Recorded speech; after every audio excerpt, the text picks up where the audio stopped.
Hi, I'm Arjun. So here are my random thoughts today. One of the problems I see is a breakdown in communication. I observe this among people who are very aware of politics and actively engage with it versus the 9 to 5 workers, retail workers, and salaried employees who cannot be politically engaged.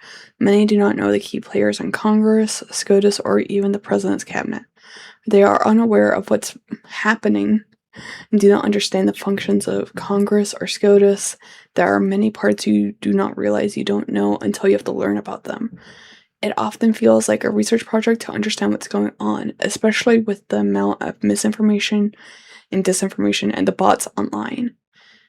I feel I feel like search engines are becoming less effective or at least less efficient. I believe this is intentionally creating created by a system because the people who want the system, the 1%, do not want the populace to be educated.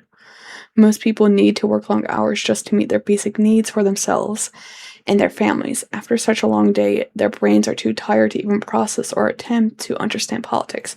This either creates individuals who vote on the day of the election or even prevents people from engaging at all. Even if a person tries to listen to the news, the media tends to reflect whatever the current president or their administration prefers. You can debate whether that's an overreach of power, but that does not change the fact that many people simply let the information flow into their brains without breaking it down. What does this mean for the entire country? What does it mean for strangers, my personal relationships, or even globally? It creates a system that just spoons feed people's answers. On the right, some influencers add their own twists, distort the facts, or even make up information.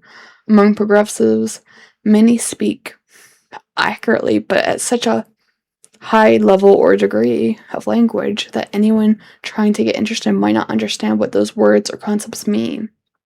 I want to understand, but I don't even know how to ask the questions. Did this person say something in the bill? Is this already currently law? Or is this just talk from a politician? This creates confusion due to a lack of education when it comes to politics and society. Propaganda exists on both sides, which I simply see as anything that motivates you towards a specific action. Because of this, I'm considering creating a bunch of websites or tools. For example, a website to help track Congress members with all primary info displayed, for links to more info on that member and display their faces because visual associations are more memorable than names. What other barriers do you think exist? What other tools and websites would make engaging with politics easier for those with limited time?